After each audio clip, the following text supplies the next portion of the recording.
Espero que estés bien, ¿verdad? Y agradezco al cielo la confianza que me has brindado de poder compartir y estudiar la Biblia juntamente contigo. Hoy continuaremos con nuestra serie de Semana Santa que hemos titulado ¿Qué haremos?, basada en la respuesta después de la predicación de Pedro, relatada en Hechos capítulo 2. Y hemos estado estudiando distintos aspectos de este tema que fueron claves y vitales para comprender, ¿no? En este caso, la cruz de Cristo como uno de los elementos que Pedro estaba estableciendo.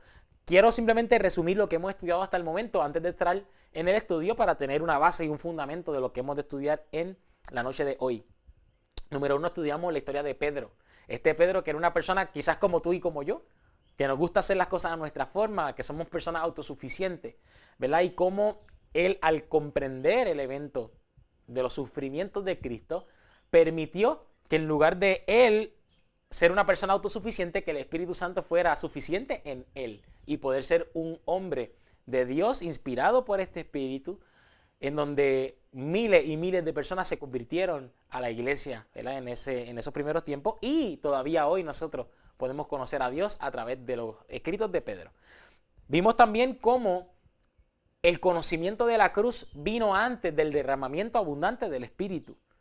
Así que nosotros tenemos a nivel individual que procurar tener el conocimiento de Dios, esta vida eterna que es conocer al único Dios verdadero y a Jesucristo, ¿verdad? Y viendo el evento de la cruz como el evento que más alumbra respecto al carácter de nuestro Padre Celestial, utilizar este ejemplo para poder recibir el derramamiento de Espíritu Santo, porque se va a derramar de manera abundante en nuestros tiempos. Y tú y yo necesitamos o deberíamos querer recibir este Espíritu por el cual hemos de servir para provecho en la obra del ministerio como parte del cuerpo de Cristo. Y estuvimos viendo la noche anterior la cruz como el símbolo de abnegación.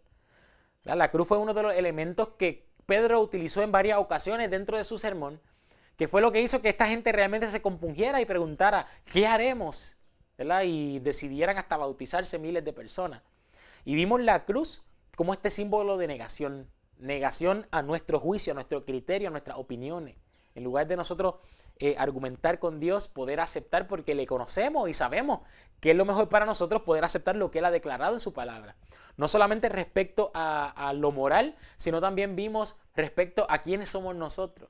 En lugar de buscar valor en las cosas que la gente dice acerca de nosotros o buscar valor dentro de nosotros, según lo que nuestro corazón siente, es confiar únicamente en lo que nuestro Padre dice acerca de nosotros, porque los pensamientos de nuestro Padre siempre son de bienestar y no de mal.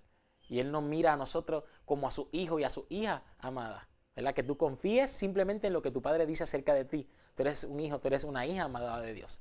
Pero la negación no solamente implica una negación al juicio, a la opinión o al criterio, sino también la negación a nuestra voluntad.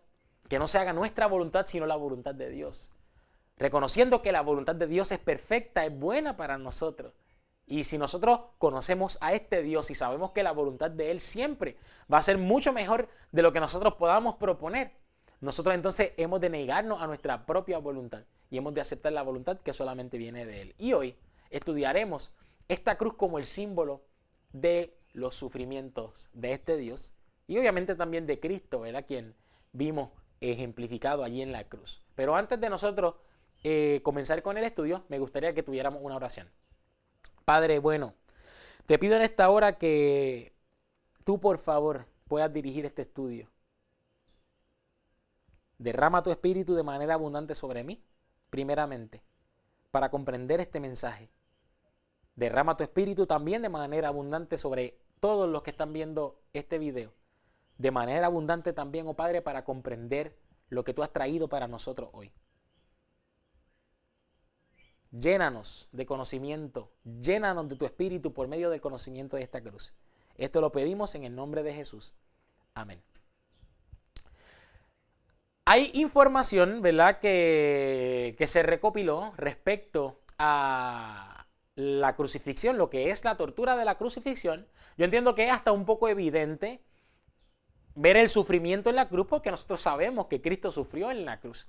Sin embargo, tengo aquí una descripción gráfica basado en una recopilación de información tanto de registros históricos como de conocimiento científico médico que hizo este escritor que se llama John Cunningham Jakey, Y voy a simplemente describir por medio de algo que él escribió en este libro titulado The Life and Words of Christ, la tortura, ¿verdad? Una descripción gráfica de la tortura propia de la muerte por crucifixión, ¿verdad? Y escucha esta descripción, es bastante gráfica, ¿verdad? Así que te pido perdón de antemano si te revuelve un poco el estómago, pero esta es la descripción de lo que es una tortura de crucifixión, y dice así: el sufrimiento de la crucifixión, del que resultaba finalmente la muerte, provenía en parte de la postura fija y constreñida del cuerpo, así como de los brazos extendidos, lo que ocasionaba dolor intenso a cada contracción o movimiento,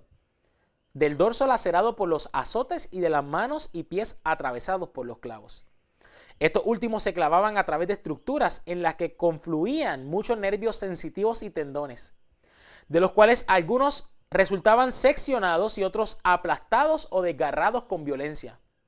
Se producía enseguida la inflamación de las heridas de las manos y los pies, así como en otras partes del cuerpo, cuya circulación resultaba comprometida debido a las presiones anómalas existentes. Ello producía una sensación de sed abrasadora y un dolor insufrible. La sangre, que difícilmente podía irrigar las extremidades, congestionaba la circulación de la cabeza, ocasionando un tormento indescriptible. Dado que el corazón no podía bombear la sangre de la forma natural, impedido como estaba por la distensión de la caja torácica, había una dificultad circulatoria de retorno que ingurgitaba las venas. En tales circunstancias, la situación habría mejorado mucho si las heridas hubiesen podido sangrar profusamente, pero no sucedía así. El propio peso del cuerpo, apoyado en la estaca fijada al segmento vertical de la cruz, el calor sofocante y los rayos del sol convertían cada momento en peor que el anterior. Las rampas y las contracturas de los músculos más distantes terminaban en dolorosas convulsiones que se iban haciendo más extensas durante 2 o 3 días, afectando con el tiempo a partes vitales que traían por fin al sufriente el descanso de la muerte. Y es interesante, ¿verdad?, cómo toda esta experiencia incluida en la tortura de la muerte en crucifixión era un descanso para todos aquellos que tendían en una cruz morir.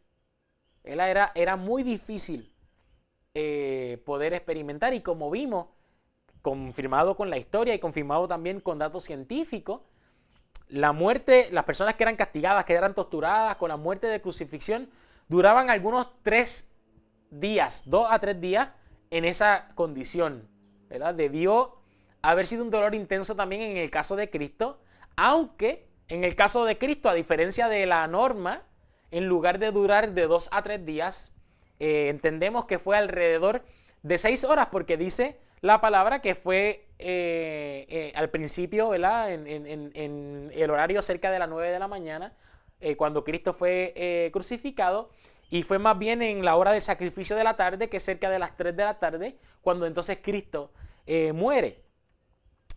Voy a traer mucha evidencia de la palabra, ¿verdad?, para confirmar por qué Cristo murió en menos tiempo de lo usual, pero antes quiero leerte una cita que encontré en el libro Historia de la Redención, la página 234, y dice así: los ángeles fueron testigos asombrados de la desesperada agonía del Hijo de Dios, mucho mayor que su dolor físico, que casi no sentía.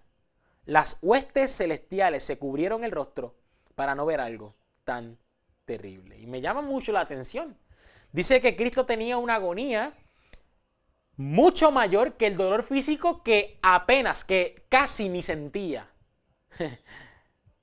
Tú acababas de leer conmigo la descripción gráfica de la tortura de la crucifixión. Pero dice esta cita, ¿verdad?, y lo vamos a ver también en la Biblia, que apenas Cristo sentía dolor físico. Y si nos sorprende el dolor, ¿verdad?, basado en esta descripción gráfica, en todo el dolor que sufrían estas personas que estaban tendidas en la cruz, torturadas, ¿acaso hay algo que puede doler más que clavo atravesando tus manos y tus pies? ¿Acaso algo puede doler más que una corona de espinas ¿Acaso algo puede doler más que latigazo sin piedad? ¿Acaso algo puede doler más que una lanza atravesada por tu costado?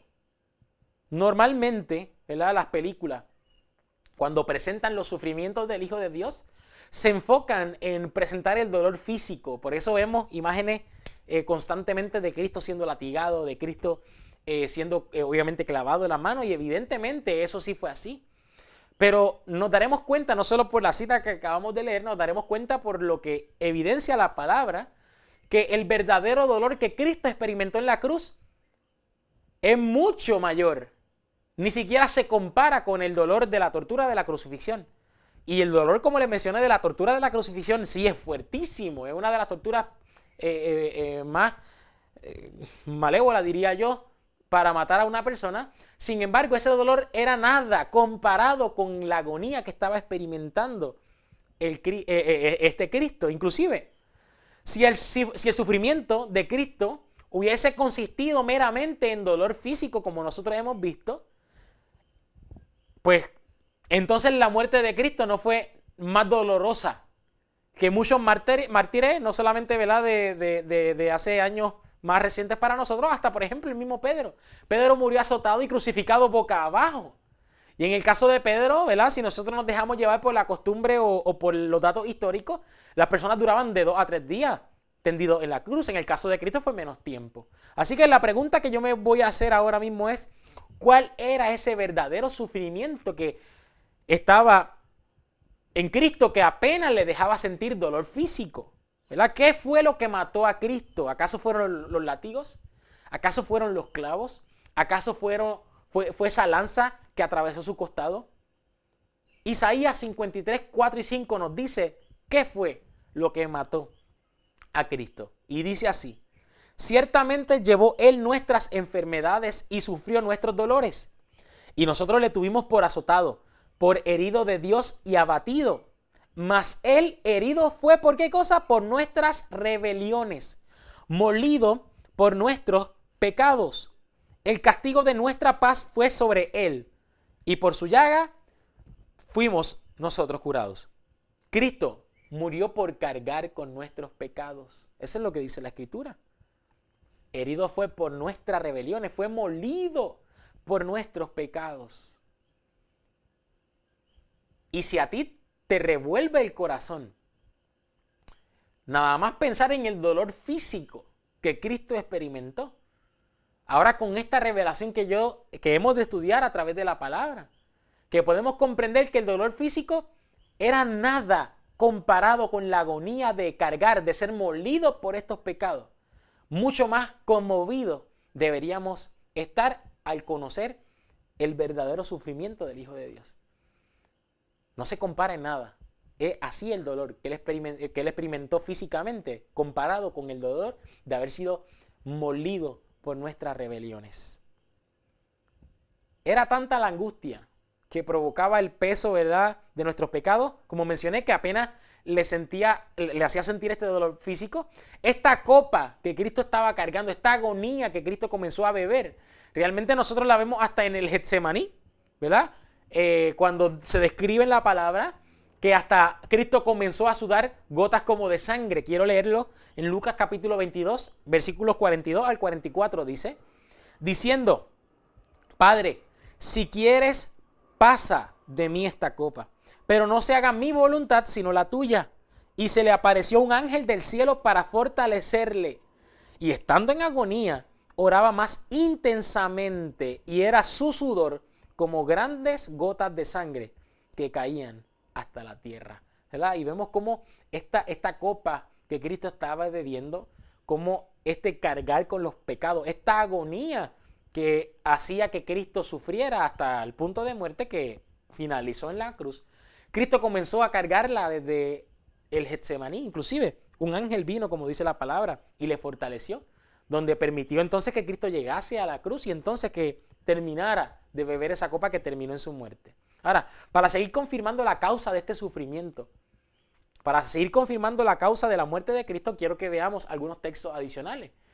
Uno de ellos, Marcos capítulo 15 y versículo 44, dice lo siguiente: Pilato se sorprendió de que ya hubiese muerto y haciendo venir al centurión le preguntó si ya estaba muerto, ¿verdad? Y como te había mencionado, según los datos históricos y el conocimiento científico, sabemos que una persona en la cruz normalmente duraba de 2 a 3 días. Sí, aunque era una tortura muy cruel, las personas no morían rápidamente y eso lo hacía aún más cruel. Duraban de 2 a 3 días tendidos allí, sufriendo por el dolor, por la falta de oxigenación, el dolor de cabeza no me quiero imaginar, la sed que es insaciable.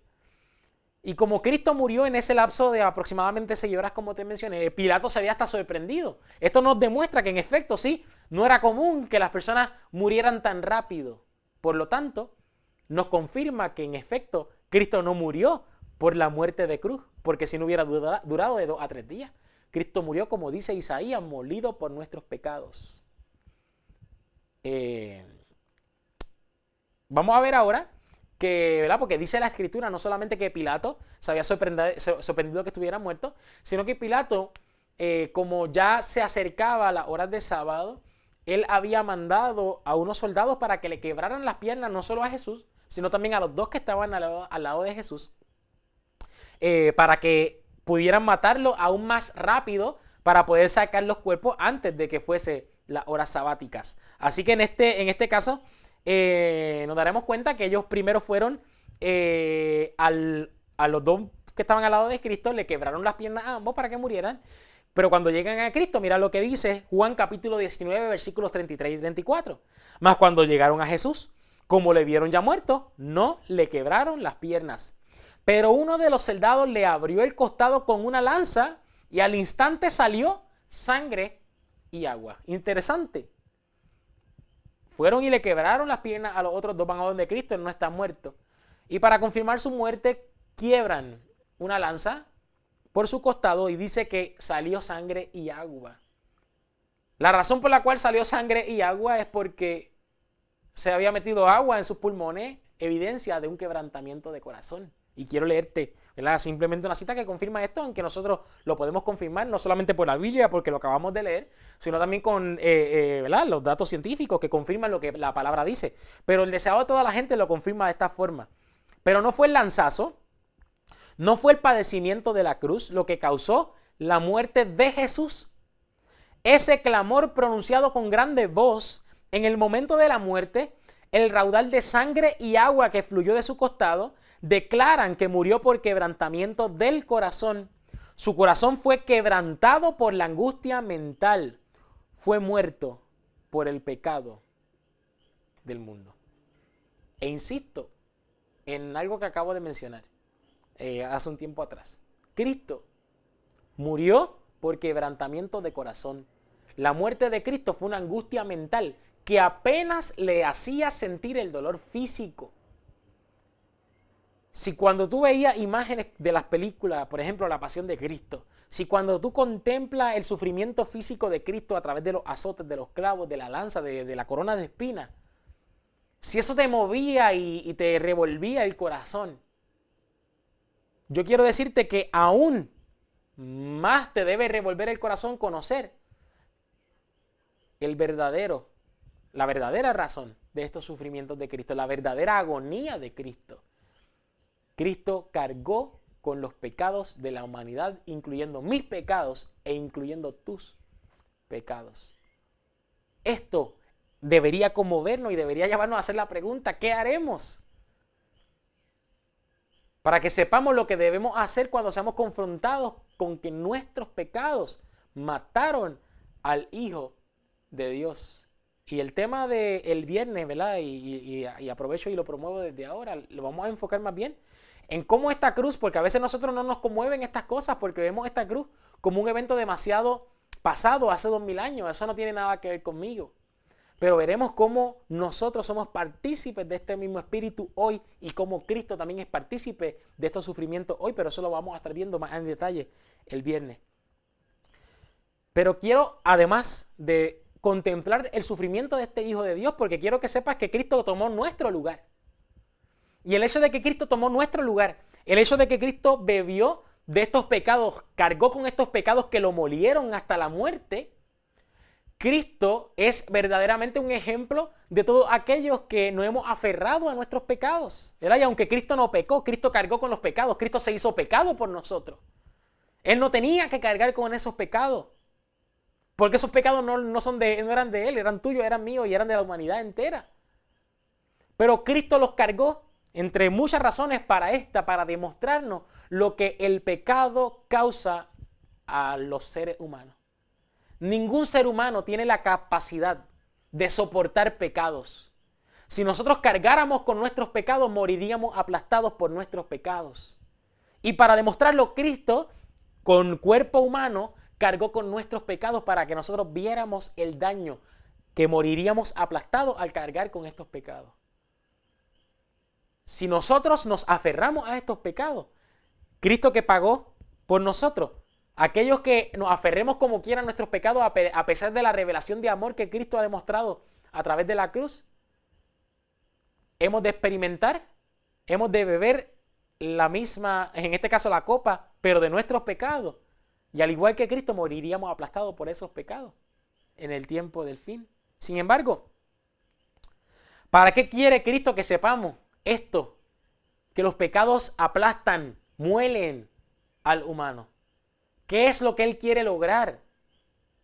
Con mostrarnos que nosotros no tenemos la capacidad de cargar con nuestros propios pecados. La Biblia me dice en 1 de Juan, capítulo 1 y versículo 9, si confesamos nuestros pecados, Él es fiel y justo para perdonar nuestros pecados y limpiarnos de toda maldad.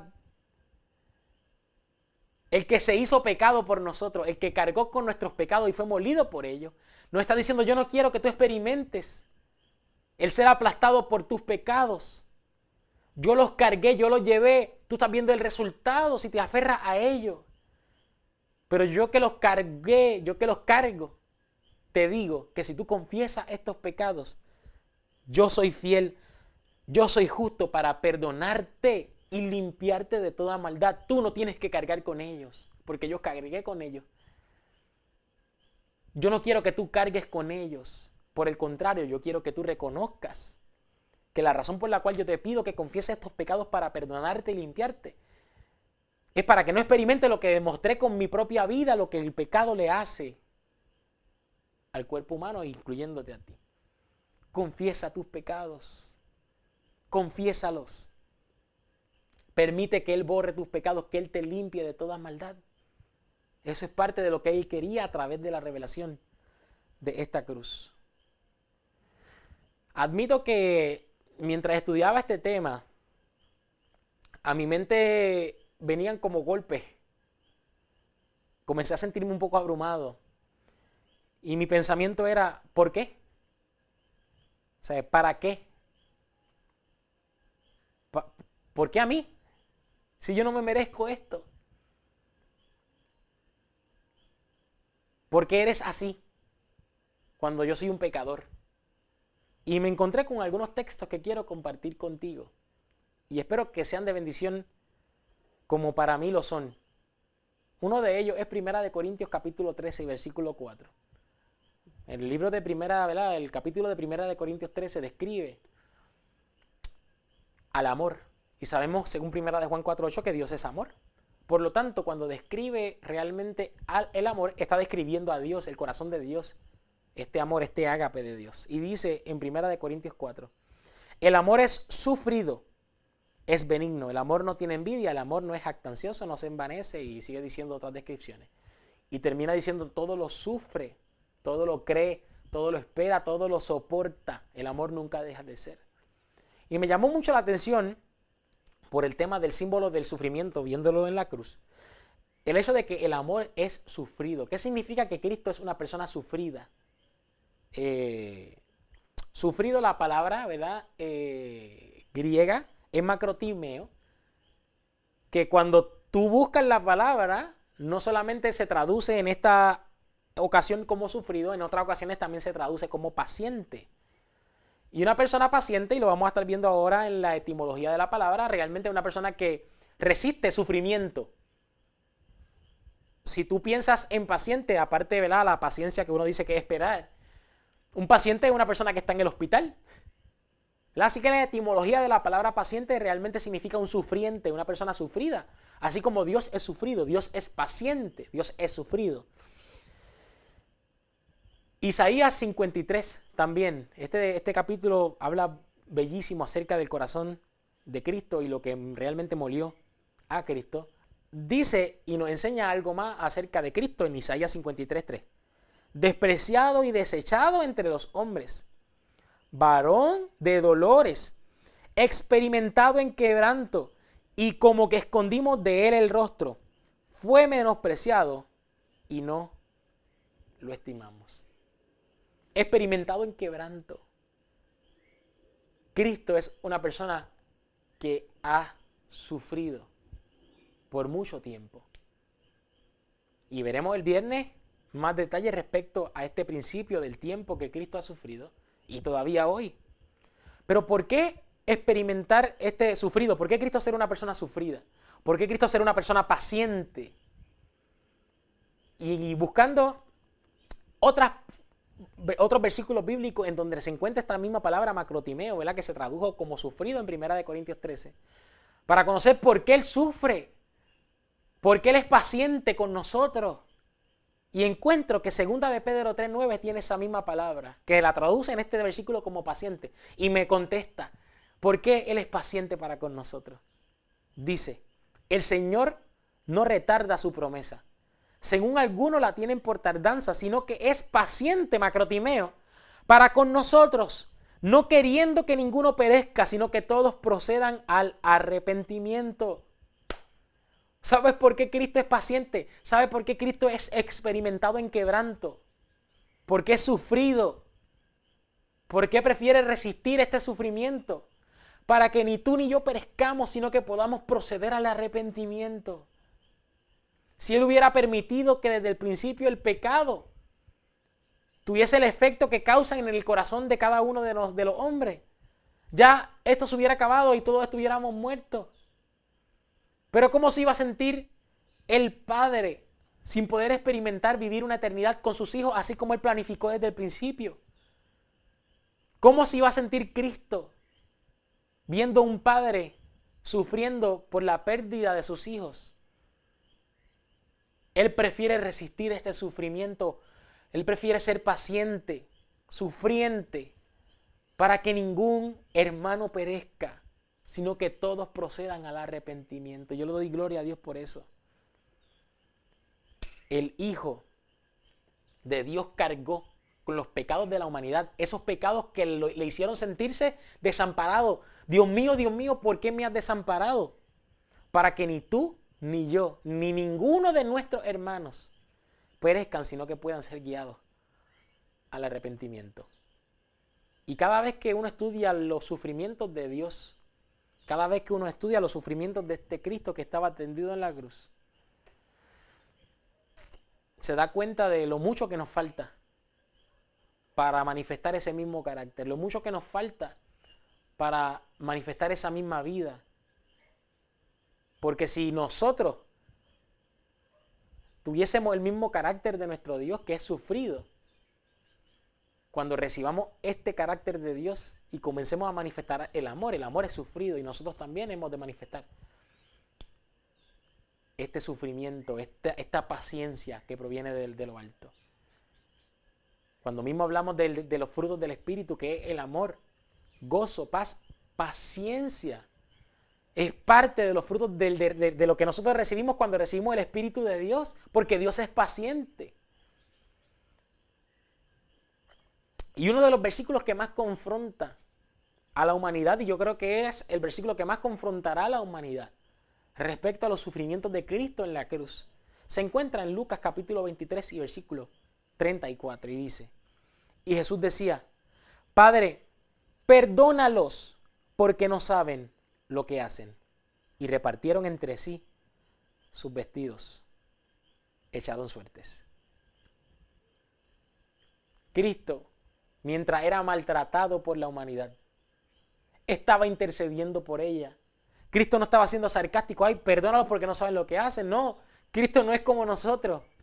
Cristo genuinamente mientras era azotado, Cristo mientras era crucificado, Cristo mientras estaba crucificado y las personas estaban burlándose de él, que decían, no, si tu padre se complace tanto en ti, dale que te libre ahora. Él estaba intercediendo por cada uno de sus hermanos. Padre, por favor, perdónalos porque ellos no saben lo que hacen.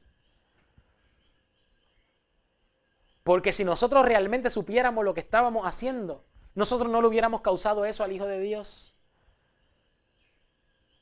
Pero no entendemos, no conocemos, porque hemos ignorado las riquezas de la bondad y del conocimiento que Dios ha manifestado a nosotros. Y yo me hago la pregunta, a la luz de esta declaración de Cristo, de pedir perdón por aquellos que lo maltratan. ¿Cómo yo trato a aquellos que me maltratan? ¿Cómo tú tratas a aquellos que nos maltratan? Nosotros no tenemos que cargar el peso de los pecados de la humanidad. Cristo se ofreció a sí mismo y fue Cristo quien cargó con el peso del pecado de la humanidad. Nosotros no tenemos que cargar con el peso de los pecados de la humanidad. Y a veces, en lugar de interceder por aquellos que simplemente hablaron mal de nosotros, por aquellos que simplemente hablaron mal de algunos que nosotros amamos, por aquellos que probablemente hicieron algo que nos hizo daño a nosotros o a algunos que nosotros amamos, en lugar de interceder por ellos, nos enojamos y tomamos distancia. Quizás podemos hasta hablar mal de ellos de vuelta, o hasta podemos buscar la manera de tomar algún tipo de venganza en nuestras manos. Tú no has cargado ni siquiera con tus propios pecados. No has cargado con los pecados de tu hermano. Y Cristo, que cargó con todos los pecados, intercedía por cada uno de nosotros. Sin embargo, si dejamos que Dios derrame su espíritu sobre nosotros, si nosotros dejamos que seamos perfeccionados en el amor, hemos de manifestar esa paciencia que Cristo manifestó en la cruz, y por lo tanto Cristo, que es la revelación del Padre, la paciencia que el Padre tiene para cada uno de nosotros, en lugar de buscar venganza a aquellos que nos maltratan, en lugar de hablar mal de aquellos que nos maltratan, en lugar de enojarnos y dejarles de hablar a aquellos que nos maltratan, comenzaremos a interceder por aquellos que, al igual que nuestro Padre, que se desvela por querer salvarlos, nosotros hemos de interceder por ellos y orar por ellos para que se salven. Porque al igual que el Padre, que no quiere que ninguno perezca, sino que todos procedan al arrepentimiento, nosotros no vamos a querer que nadie perezca, sino que también puedan proceder al arrepentimiento, independientemente sean personas que me traten bien o sean personas que me traten mal. Primera de Juan, capítulo 4, versículo del 19 al 21 dice: nosotros le amamos a Él porque Él nos amó primero. Si alguno dice yo amo a Dios y aborrece a su hermano, es mentiroso. Pues el que no ama a su hermano a quien ha visto, ¿cómo puede amar a Dios a quien no ha visto? Y nosotros tenemos este mandamiento de Él: el que ama a Dios, ame también a su hermano. Si nosotros realmente conociéramos a este Dios, si nosotros entendiéramos el amor que nuestro Padre tiene para con nosotros, nosotros amaremos, como dice el versículo 19, nosotros amamos porque Él nos amó primero, pero nosotros no vamos a poder amar a nuestro hermano si no conocemos que Él nos ama. Recuerdo, ¿verdad?, una ilustración, aunque aplicada un poquito más criolla, que me gusta utilizar, que dice la misma palabra. Imagínate que a ti te haga falta dinero y tú me pidas a mí: Jonathan, necesito que me preste $5,000. Y yo, pues mira, te hacen falta, toma los $5,000. Entonces viene un hermano tuyo y te dice: fulano, necesito $500. Y tú vas y le prestas $500. Y de repente se aprieta la economía porque te quedaste sin trabajo a causa del coronavirus. Y yo te digo: mira, pudiste conseguir mi dinero. Y tú me dices: mira, de verdad, me quedé sin trabajo, no puedo pagar esos $5,000. Y yo te digo: no te preocupes, te perdono esos $5,000. Y tú alabando y glorificando el nombre de Dios porque en efecto te perdoné $5,000. Pero de repente tu hermano viene donde ti y te dice: mira, he tratado de reunir los $500 que me prestaste No los he alcanzado. Ah, me tienes que conseguir esos chavos porque yo te los presté, hicimos un compromiso. Perdóname, yo no te acabo de perdonar 5,000. Es cuando tú realmente entiendes y conoces lo que tú le has causado al Hijo de Dios y por lo tanto a Dios mismo, al corazón de este Padre, a consecuencia de seguir pecando, experimentando la agonía de esta cruz. Cuando tú reconoces lo mucho que Él ha soportado para que ninguno de nosotros perezca, sino que seamos guiados al arrepentimiento, nosotros comenzaremos a amar y a perdonar a aquellos y a soportar a aquellos, así como Él nos ama, nos perdona y nos soporta a nosotros también. Y cuando hablo de soportar, no estoy hablando de, ay, no te soporto, no estoy hablando de eso. Estoy hablando de literalmente cargarte, protegerte, soportarte, para que no perezca, sino que sea llevado al arrepentimiento. Cuando tú y yo no perdonamos a un hermano, cuando tú y yo no amamos a un hermano cuando nos maltrata, es evidencia que nosotros no entendemos el amor, el perdón que nuestro Padre Celestial nos ha manifestado. Y es mi intención, a través de este estudio de los sufrimientos de la cruz de Cristo, que tú te veas en el espejo. ¿Realmente tú entiendes esto? ¿Realmente te conmueve el que Cristo haya cargado con tus pecados hasta la muerte, haya sido molido por ellos, más que las imágenes que veías en películas? Si realmente te conmueve lo que tus pecados le han causado al Hijo de Dios, tú has de comenzar a perdonar a aquellos que te maltratan, a amar a aquellos que hablan a tu espalda, a comenzar a interceder por aquellos que te escupen.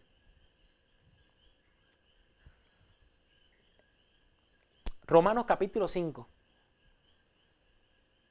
versículo 8, dice: mas Dios muestra su amor para con nosotros, en que siendo aún pecadores, Cristo murió por nosotros. Dios nos ama tanto que Él no esperó a que nosotros hiciéramos las cosas bien. Nos amaba tanto que Cristo murió por nosotros, para que tú y yo supiéramos que Él no tiene nada en nuestra contra, que Él no toma en cuenta nuestros pecados.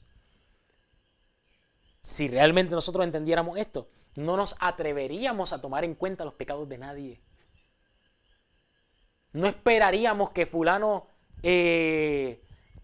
pague las consecuencias para entonces yo poder reconciliarme con mi hermano. Yo no esperaría que mi hermano se choque contra la pared, que pague lo que me debe para yo poder entonces amistarme con él nuevamente. Nuestro Padre Celestial, que no tenía nada en nuestra contra, que está a nuestro favor y no está en nuestra contra, no esperó que estuviéramos bien para enviar a su Hijo, sino que porque estábamos mal, envió a su Hijo para rescatarnos. Por eso nuestro Padre nos ama.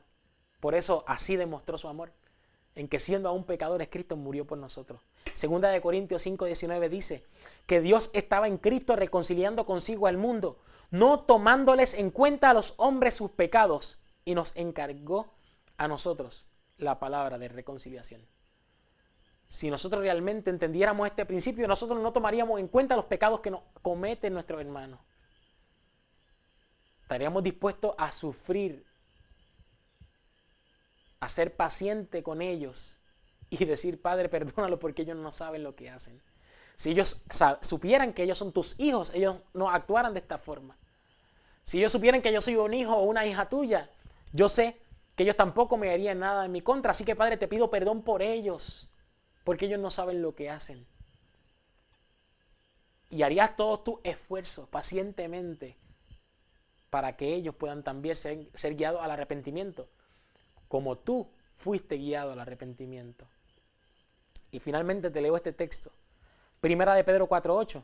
Y ante todo tened entre vosotros ferviente amor, porque el amor cubrirá multitud de pecados o multitud de faltas. Ante todo, lo más importante, tened ferviente amor. Pero el amor lo recibimos cuando conocemos a Dios, porque Dios es amor. Cuando conocemos a este Dios, el amor se perfecciona en nosotros. Y cuando nosotros somos perfeccionados en el amor cubrirá multitud de faltas. Todas aquellas faltas que tus hermanos han cometido en contra de ti. Te darás cuenta que no se comparan en nada a todas las faltas que nosotros hemos cometido en contra de Dios y en contra de su Hijo. Y no nos atreveríamos a tomar en cuenta la falta de nuestros hermanos, porque el amor que Dios ha manifestado a nosotros, ahora manifestado en mi vida, cubrirá multitud de faltas. Y así como el Padre no tomó en cuenta los pecados de nadie y envió a Cristo cuando aún éramos pecadores, nosotros hemos de manifestar el mismo espíritu. No tomaremos en cuenta las faltas de tus hermanos. Y yo te pregunto, ¿comprendes tú ese amor? Yo creo que el amor de Dios es algo que se ha de comprender de poco a poco, pero es un tema inagotable. Pero a través de esta revelación te pregunto, ¿en tu corazón existe el deseo de amar a tus hermanos así como Dios te ha amado a ti? ¿Estarás dispuesto a sufrir por aquellos que te maltratan? ¿Estarías dispuesto a dar tu vida por tus hermanos? Yo te pido que cuando se acabe este tema y este estudio, medites, pienses en el sufrimiento de Cristo. Y por lo tanto el sufrimiento de Dios, porque Cristo reveló el sufrimiento que Dios hizo. Y mientras contemplas, mientras piensas, mientras meditas en este sufrimiento, yo te aseguro que la pregunta natural que va a venir a tu mente es, ¿qué hago? ¿Qué haremos?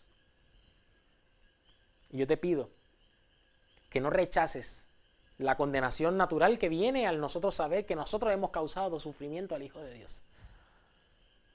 Pero que esto nos lleve realmente a confesar estos pecados, porque Dios es fiel y Dios es justo para perdonar nuestros pecados y limpiarnos de toda maldad.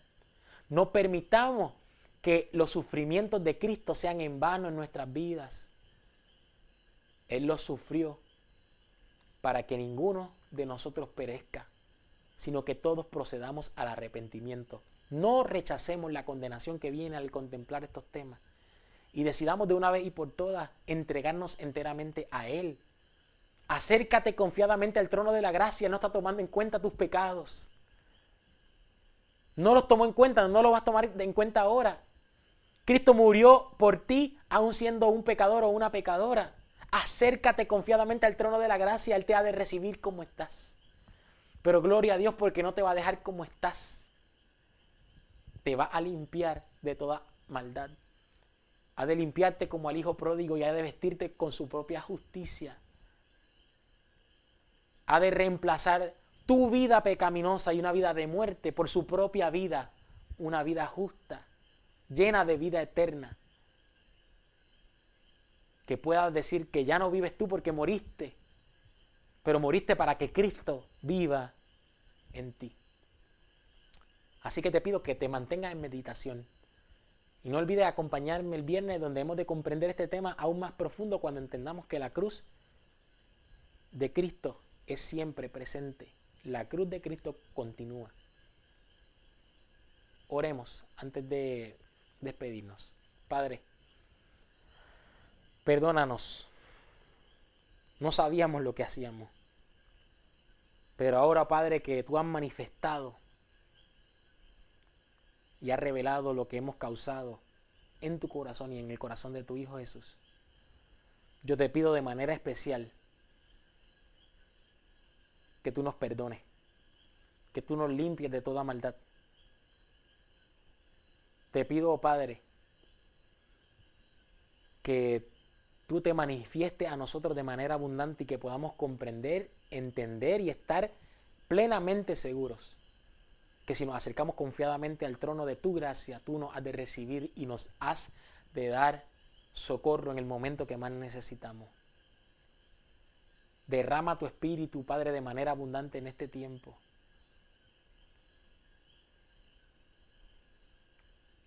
Séllanos con tu amor. Estas cosas las pido, Padre, en el nombre de Jesús. Amén. Que Dios te bendiga. Te espero el viernes.